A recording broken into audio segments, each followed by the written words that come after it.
Hello. Good morning, everybody. Good morning. Good morning, everyone.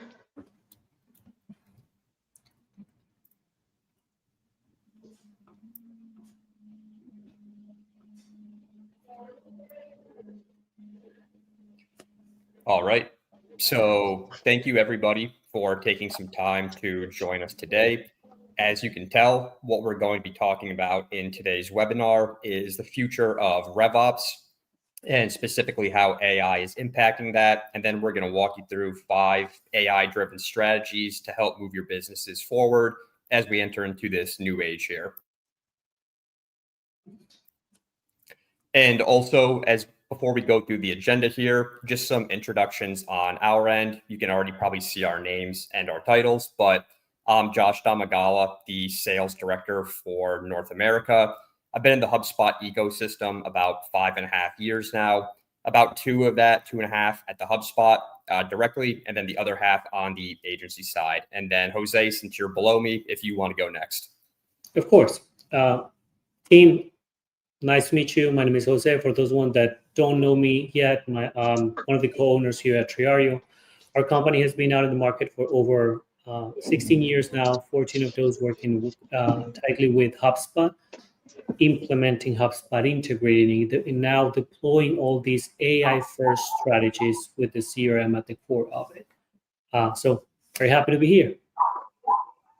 Valentina, you want to go? Yeah, for sure. Hello, everyone. So I'm Valentina. I'm part of the operations here at Triario. So I'm a strategist and I work with my clients to help them shape their RevOps and help them use HubSpot, help them do marketing. And yeah, I'm very excited to talk about all of this today. All right. So, agenda of everything we're going to be covering today. The first things first is some metrics that we've seen from independent research, but also some in-person events that we have been attending specific to AI and go-to-market functions. From there, we're going to talk about how and why AI pilots are failing. And yes, you're reading that correctly. The majority of them are. From there, we'll talk about what the actual maturity journey looks like from somebody who might be at the very beginning of the spectrum towards the end, everything in between of how you can actually get there. Then we'll actually dive into the meat of the conversation here, which is how are we actually going to use AI to drive these strategies? Goodbye RevOps, which you might be wondering, what does that mean? It'll all make sense as we go through this. And then lastly, some Q&As as usual. All right. So to kick off here, and this goes back to the comment I made about what we've heard at events specific to this, but as well as some independent research. So most executives, we're talking like VP and up, have been tasked with putting some form of AI into play for their specific business function that they're operating within to help move things forward. One of the problems with that is a lot of folks out there still don't have a great grasp on it because it is so new. It is always changing and there's always new things coming out too. It's hard to keep up where it's almost a full-time job in and of itself. So what we're hearing and seeing is that at least 50% of these people are feeling completely overwhelmed and don't even know where to start. And where this is ultimately trickling downstream to is that we're seeing that 95%, and yes, 95%, not an exaggeration, of the AI pilots that are being put into place are falling short, not being successful. And we're specifically looking at from a profit and loss standpoint. So if we're going to put time, money, and energy into these initiatives, there has to be some gain we're getting out of them here. So part of the main problem of why this is happening, and we'll dive into a few examples on the next slide here, is that instead of using AI to actually reimagine how we're interacting with our customers, how we're interacting with prospects, how we should maybe change internal processes for outreach with sales, marketing, operations, all of that, it's just being used to bolt on to maybe take away some like menial tasks like creating a task, right? Or like a follow-up email. And that's not bad, but there's so much more to AI than just that. Mm-hmm. So one example of what we're seeing here, right, is what people will do is have it generate content for spray and pray emails, right? where someone will hit kind of like an arbitrary trigger where it makes sense, maybe like a certain ICP, industry, all of that, and just fire all of that off. But what really needs to matter for this AI messaging isn't the amount that you can put out, but is it actually relevant, specifically with the right triggers and also reaching the right people at the right time? And that's what AI can help you with there too. We're seeing something similar from like a chatbot perspective here, where really what these chatbots are doing is instead of actually enabling people to get better answers for specific use cases or issues that they're having, they're getting canned answers that maybe answers it to a point, but it's not really fully to where it needs to be. So through some of the AI chatbot functionality, you'll be able to triage more effectively, escalate more effectively, but also have a more intelligent response to it. So it's more proactive and personalized to what somebody is facing. So what we're then looking at here too for the third one is that the automatic reminders and nudges. So we've all done this, right? It would be like if a deal moves from one stage to a next, or like a new lead comes in, let's just have a reminder that goes out to maybe that person that's working that deal or to the actual prospect / client themselves. But that really doesn't hold a ton of value either, right? What these nudges or tasks should be isn't a reminder, but it's how do we actually constructively move this process forward and help enable the process to speed up a sales cycle, speed up a renewal, or also nurture somebody a little bit more effectively there. So like, let's look at the actual behavioral intent behind when nudges matter and when we should use them and have AI pick it up for us from there. So there's no manual error and we don't risk forgetting it or letting it slip through the cracks, all of that. So to kind of cap everything out here too, what all of this is really going to be leveraged on is the data that we have. So some of the functions, right, are for like, hey, do we have like empty fields? Should it be a reminder to figure that out, right? Fill that in, all of that. But what if we could actually instead just have AI analyze all the data points within our system, see what actually matters, and not even just like, oh, is a first name missing, but like the calls, emails, transcripts, reports, all of that, to actually update itself and then provide us with that relevant information to execute on out of the gate there. So really the question we should be asking for here is, it's important for what we can do internally with AI, but how can we actually service our customers and prospects better too, to give them a better experience? Because what we've really seen in the last several years as a trend is that deal cycles are becoming longer. People are doing more research on their own, and also buying committees are getting a lot bigger. So we can use AI to help ourselves, but with all those new moving parts in the mix, we need to make sure that we're doing the best possible client experience we can to increase our odds of winning these deals, but also standing out and showing why we, or whoever you are as experts in the space, and why they should talk to you versus somebody else. And to your point, Josh, I feel like, in tying back to the report that we showed on the MIT, 95% of the AI pilots are failing. And that's exactly the reason. We're trying to build AI on what we currently do, trying to automate and try to make things faster. But we got to, for a second, think out of the box and see, with all of these tools and capabilities that I didn't have a couple of months ago, how can I reimagine things to provide more value to more customers?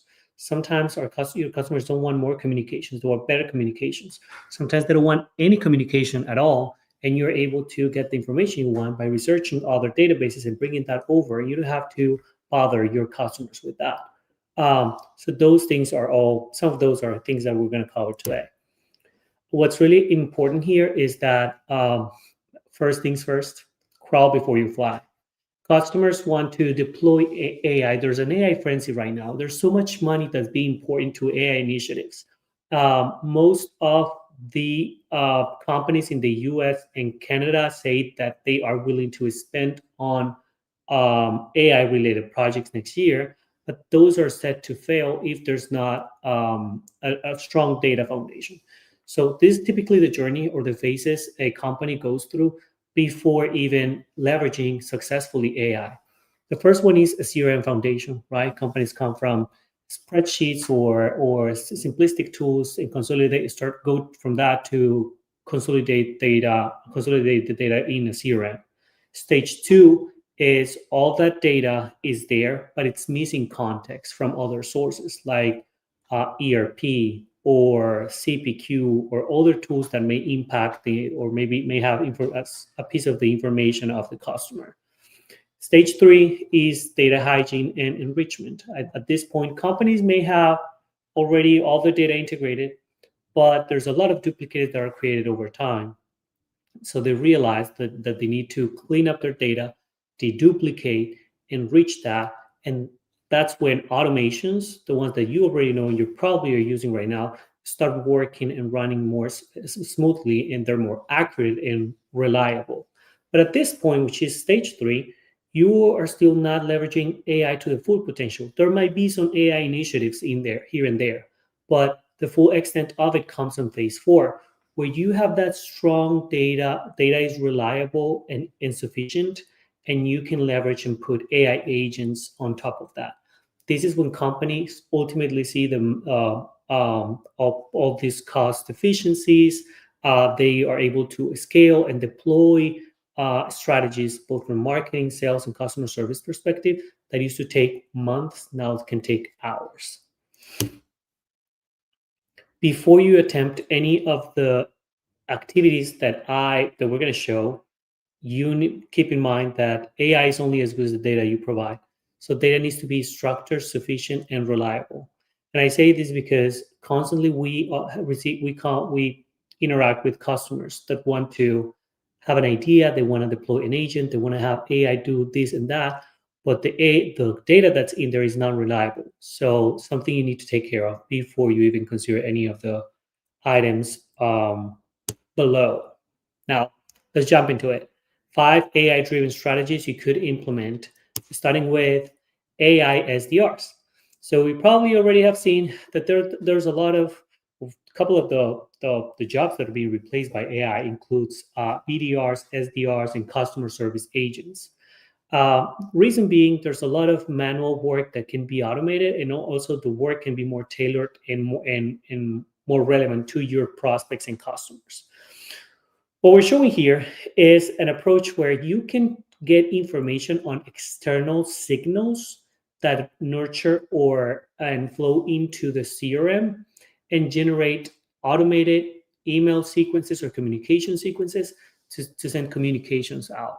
So a couple of things there, an example that I brought for you today is I can utilize either HubSpot or Clay, ZoomInfo, Apollo to generate a database of customers and that are showing intent, or that may be a relevant database for me. In this case, we try to look for companies in the US that are using HubSpot. We look for those companies, we enrich it, and we found people within those companies. Once that was found, I have all these contacts right here. I cannot show you their email addresses, of course, but I can use AI to enrich that data. I can enrich their email. I can find their emails. And once that's done, that pours into HubSpot. HubSpot will grab that information, and it's going to craft emails using the prospecting agent. That prospecting agent has all the information of your company. This specific agent was the event invitation. The event you're attending right now, many of you probably received an email from me, and that email was not me. It was AI generated. So your data came into the CRM either from an external tool or was already in HubSpot. It was all enriched, and that was there. The agent was able to craft an email like this one, specific emails that speak to specific use cases.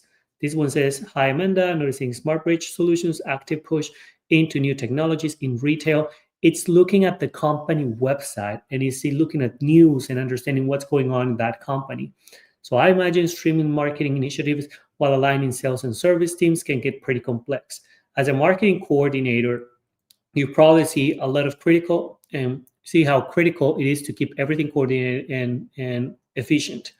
There's an invitation to the event that we were hosting about AI-driven strategies, and this type of communications are not tokenized. They are personal.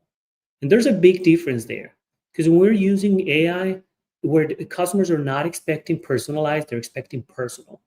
And that you get by having all that information in the CRM, having that enriched, having an agent that is training your voice brand in your language, your selling information, what you offer, what you're trying to offer to the client, and have specific objectives that they would shoot for through a series of different emails. So all of those emails were here generated, and that's how we got most of our attendees to this event.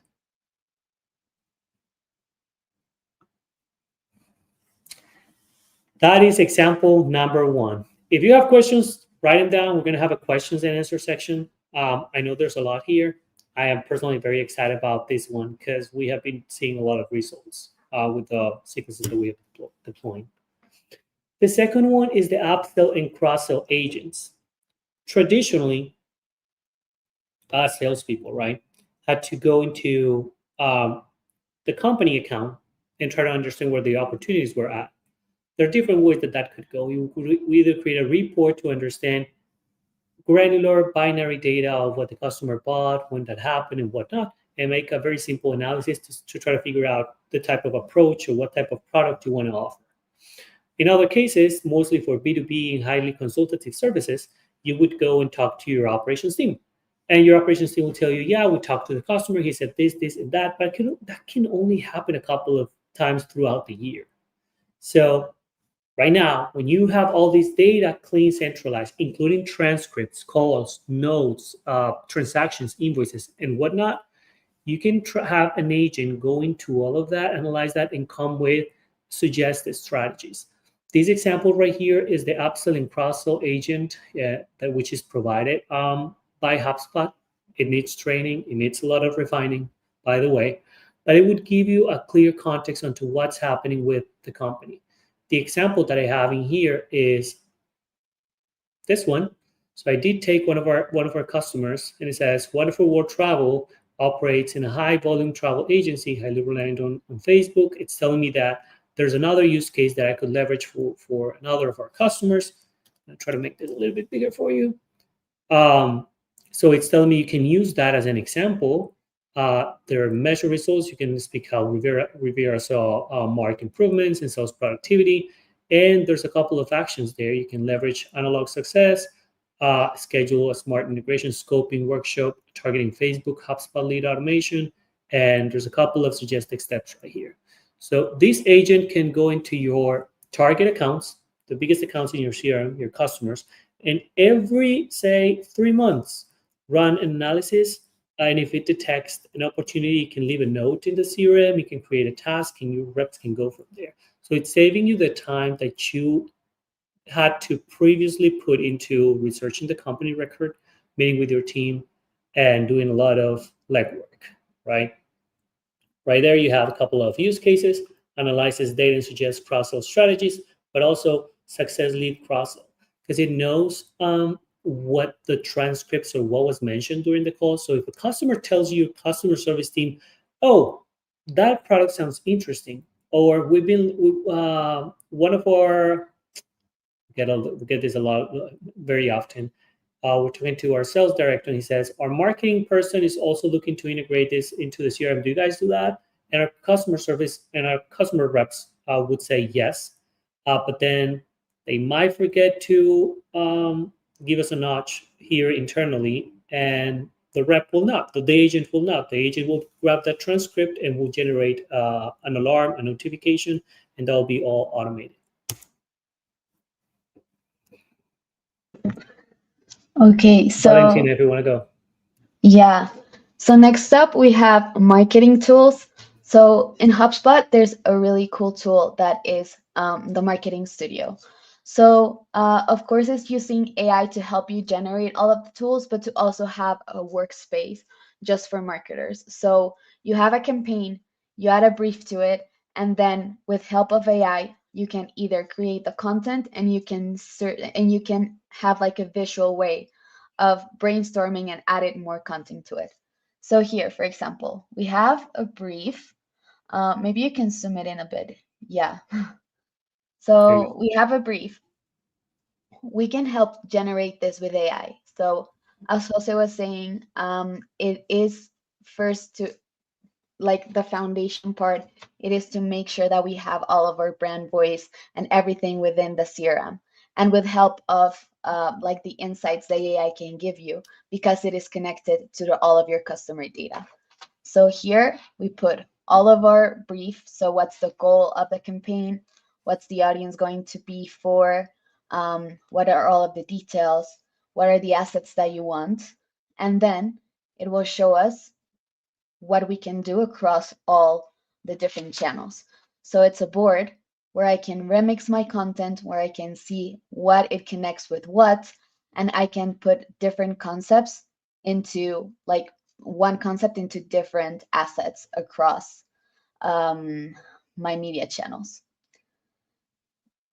Also, AI can help us build it. So it's not just like putting up building all of the content, but making this agent help us remix the content into the different assets that we have. I mean, how long did marketers spend on creating all the assets for one specific campaign? Our team previously had to spend weeks, sometimes months, depending on how complex or how big the event was. It all comes down to hours. Some of you may be thinking, oh, but the output may be very poor. Well, everything that you're seeing here is AI generated. Of course, it needs tweaks and changes. It needs to be adjusted to some extent, but it's saving us 90% of the time that we used to spend on marketing generation. With a marketing agent like a marketing studio, the social post agent, you can automate that legwork and amplify and echo all of the efforts that your team could never do in the traditional operating way. So you're amplifying their efforts and you're augmenting those teams with the help of AI. There's also another tool that we want to show you here that it's called the social post agent. So let me know if this happens to you, but usually there are some content that like we have to integrate into the strategy and that we can even miss, which is like different important events, like calendar important dates that happen to my specific industry. So that's what this agent is for. So you give it all of the information. It knows what's your industry, what's important to your customers, and what are the things that you need to talk about. So, well, yeah, first you have to train it with all of that information. And then you say, okay, now look for all of the important events that my customers will be talking about and create different posts about it. So it gives you a calendar, it gives you a strategy, and it gives you the content that you can publish across the different media. You could also structure your posts and like your tone to fix whatever, like to fit whatever post like you're doing. Like if you're talking in LinkedIn, you have to use a different tone. So that is also something that your social post agent can do. So it's saving you a lot of time by researching all of the things that you need to be talking about and helping you create that content and integrate it into your overall content strategy. Mm-hmm. Yeah, and I want to take a pause here because I think there's something that is very important. Operating or building out agents and optimizing them over time is a different type of work that what you are probably used to in any other features in HubSpot. Traditionally, the most complex feature in HubSpot would probably be workflows, right? Because you have to understand the logic, but it was binary logic. If this happens, then do this. Agents, it's pure prompt engineering, connecting different tools, contextualizing it with curated content that follows specific structure. There's a lot of AI engineering into this, and it's not just a plug and play. Once you do it, if you try, the first couple of attempts we did were not very clean. But once you start optimizing it, curating the structure, output, instructions, examples, and whatnot, you start getting better and better results. So one thing to consider there.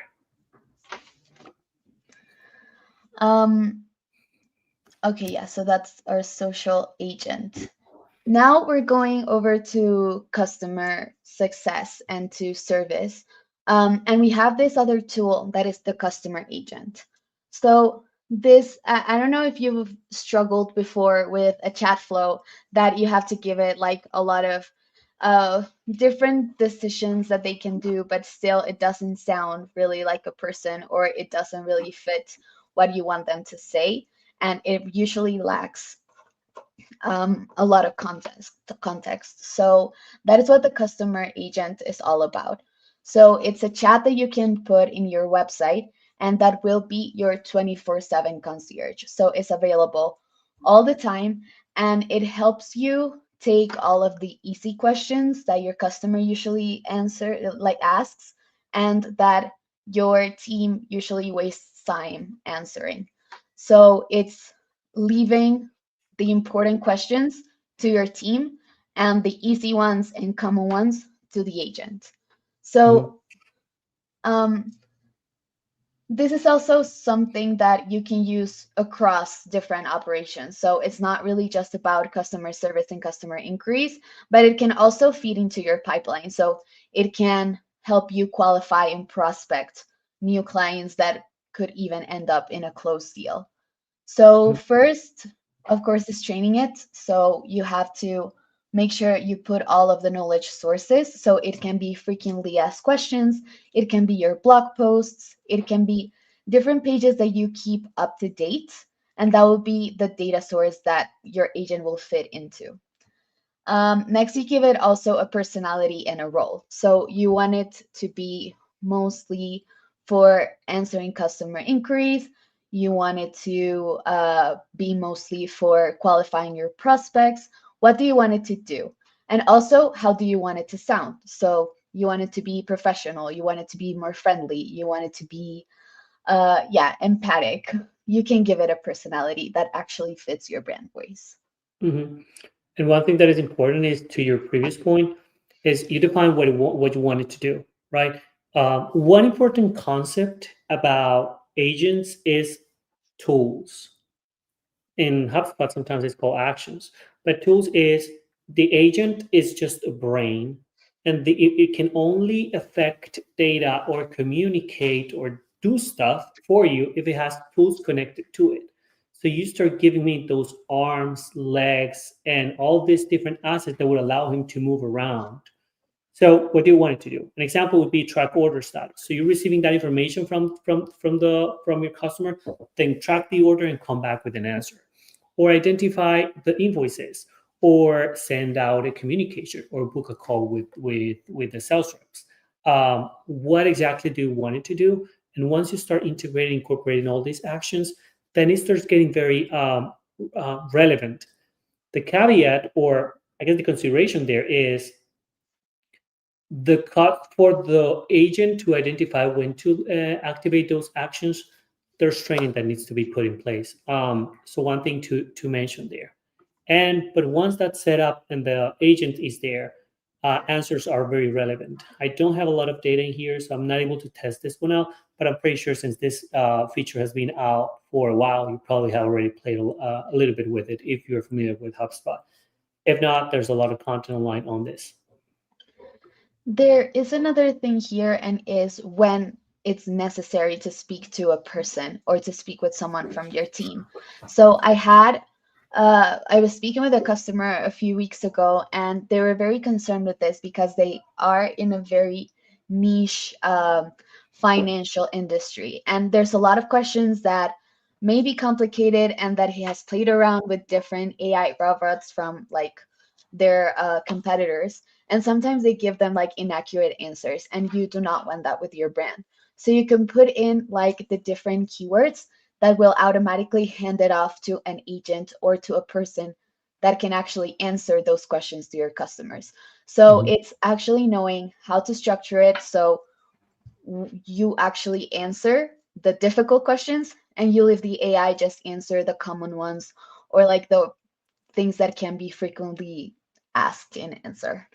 Also, another very common mistake that we see out there is that when companies or customers are trying to implement AI solutions and train these agents, they don't structure the prompt with guardrails or considerations or limitations at the end. One of those could be you never give financial advice. You are never deterministic around this, and these topics. If you identify this, do not answer. That will get you in trouble. Go here or send it to a human. Those things need to be in place, and sometimes just skipped or overseen. Okay, and now we have our final fifth use case, which is the AI generated insights. This is kind of like the most common tool that we're kind of seeing, but we see that people don't really leverage it.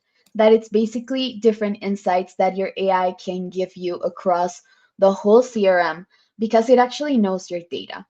Of course, here it's very important to keep foundation first and to not go into mistakes that if your data is not clean, if your data is not well structured, and if you do not have great processes in place, then the insights won't be as accurate and as good as you would like to. So that would be our first step, organizing all of your data, and then we can go into all of the insights. So here is a record, a normal record within HubSpot. We can see a summary generated by AI. So it's not just starting to look through all of the activities and through all of the things that everyone did before you, but you can actually see it summarized, what it's going on. Then AI can also give you a deal score.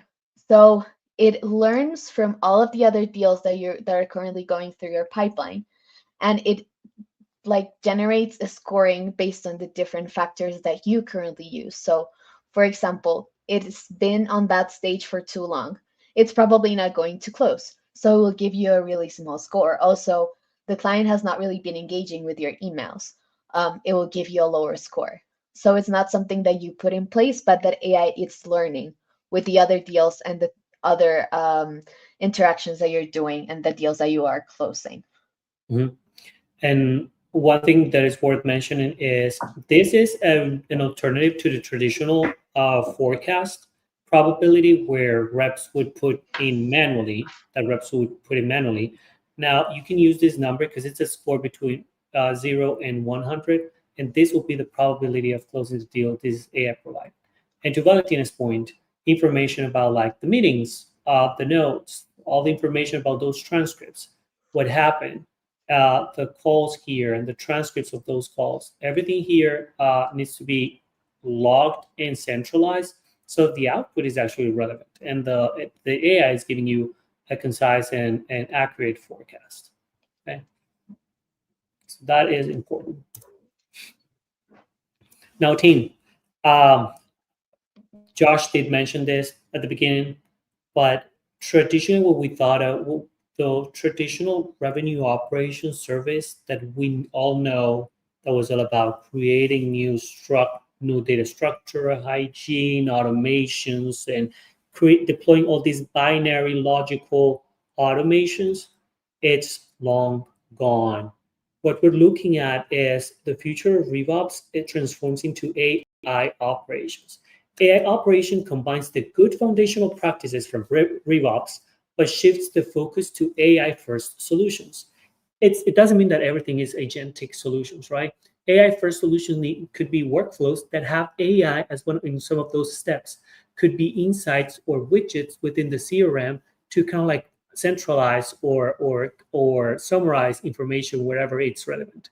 What is really different from what the traditional revenue operations model is that one, AI ops has agentic deployment, creating all these agents, training them, and scaling them over time.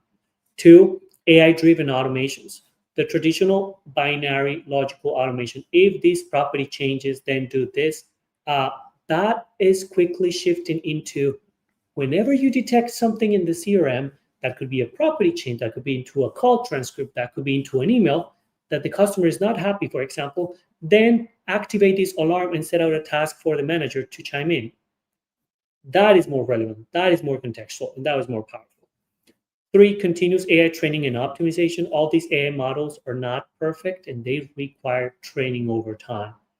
heavy focus on data enrichment, data hygiene.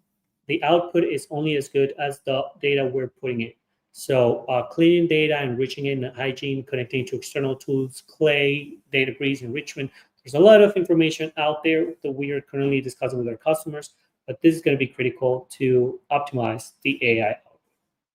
Now, if this sounds interesting to you, grab your phone, scan this QR code, and book a call with us. What we're doing with our customers is discussing and trying to understand where you are at, back to the journey with the 4 different stages. Where are you right now, and how can we help you go through that journey? That could look in many different ways. That could be fixing your CRM foundationally as a one-time project and then moving on to the AI operations. Or maybe you're already very close and we can pick it up from there, take it from there, and start deploying some AI initiatives. But we're happy to help you navigate that. So just book a call with us and we'll take care of you. Now, the good part, questions and answer. I feel like we did a pretty good time today. So I know my marketing team is in the back, so you want to start throwing other questions here. And if you haven't already, you can put them in the chat. Our marketing team is monitoring our different sources, including YouTube, social media, and all our streaming platforms. And so happy to take any question that you may have.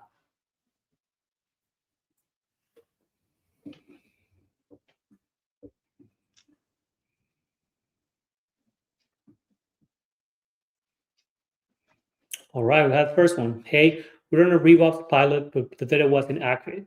How should we start over to make sure our data is reliable this time? Josh, do you want to take this one? Sure. So what I would recommend whenever you're running a pilot for anything, especially when it comes to something that's going to be the AI functionality, it all goes back to the core CRM and the foundation there, right? So you want to define what are you trying to solve for? Why are you trying to solve that? And what's the future state that you're looking out for there? So by defining that criteria, we can then know what data points do we need for those actions or the outcomes that we're looking for, and then tie the right HubSpot functionality to how we can actually execute on those processes there. And then the other key I would say there too is like having defined outcomes or like KPI/metrics that you're looking for these pilots as well.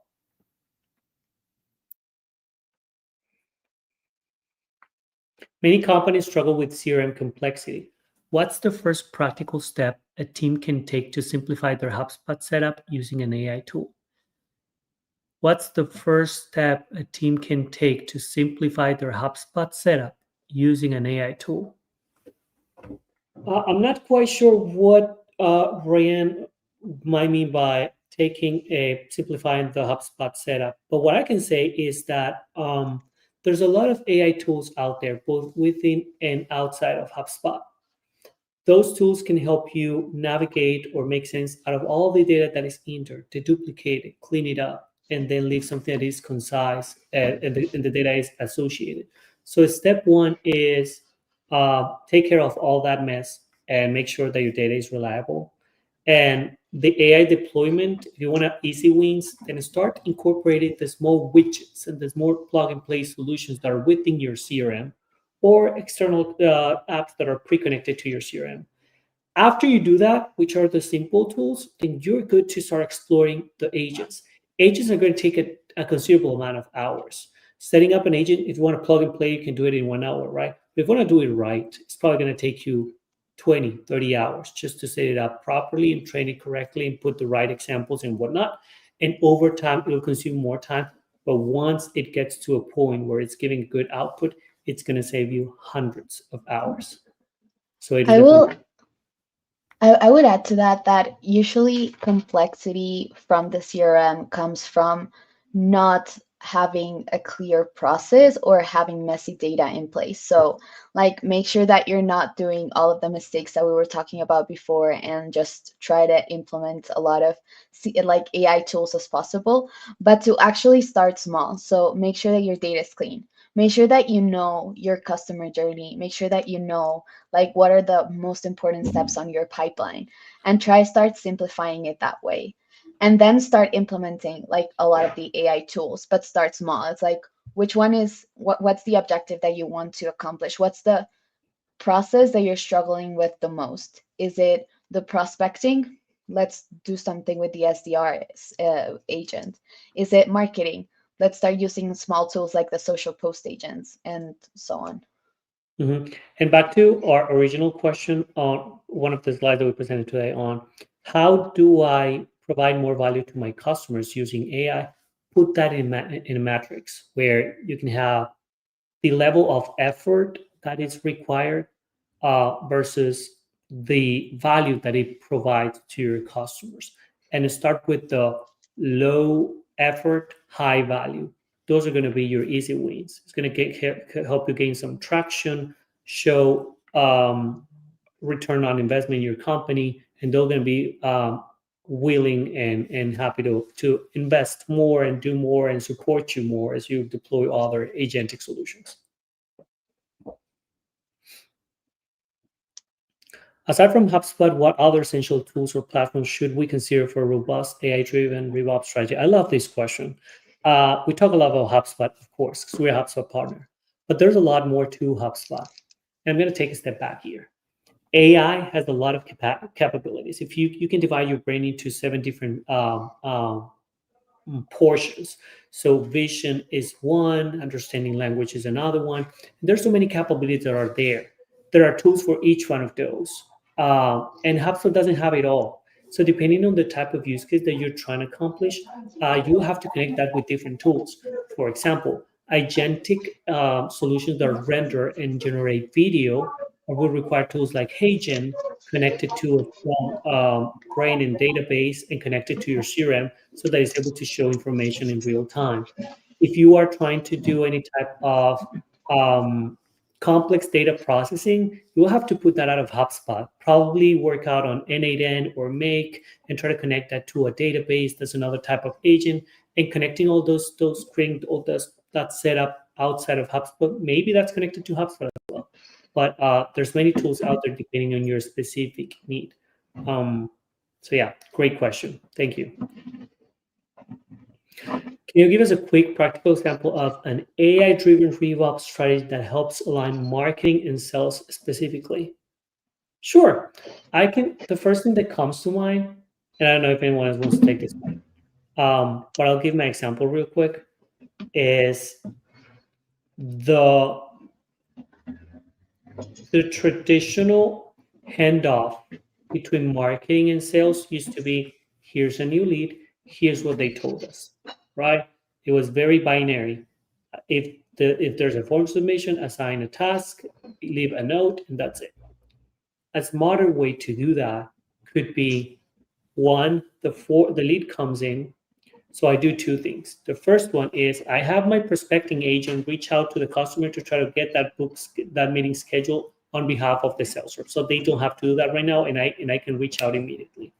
And 2, I assign that lead at the same time, I'm assigning that lead to the salesperson, and I'm leaving contextual note because my AI is able to go into the company of that, where that person, the corporate domain, it goes to the website, understand what they do, and it leaves notes to the salesperson saying something like, hey, Jose, here's a new lead. Here's what he's looking for. Here's what they do. Here's a couple of actionable things or things you need to focus on for your discovery call with them. That is actionable and that is relevant, and that's saving your sales reps a lot of time.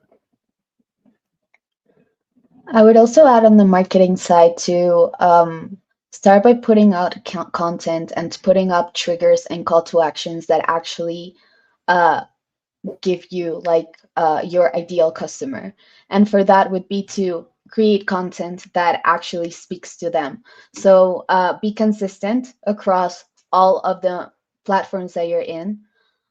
You can use the AI tools like setting up your brand within whatever tool that you use to make sure that you're consistent and that your content is speaking directly to them. And then making sure that you have a scoring system in place that you know, like, this is my ideal customer, how similar or far away from it is this person. So to your pipeline, only the people that are qualified to buy from you and that are close to your ideal customer will go into it and will be now part of that AI-driven tool that Jose was speaking about. Not to extend the question too long, but just one thing I'll add too. So Valentina and Jose were talking mainly like the top of the funnel there and that first stage of qualification, but there's also applications in a deal cycle too, right? So if it reaches a certain stage, being able to pick up on a trigger that they want, like a case study for like a relevant project that we had done in the past, something like that, right? So just looking for those triggers and the behavioral points along the way to help nurture in the actual deal cycle to help speed things up and also fill some gaps as well too is important here. All right, team. I know we're out of time here.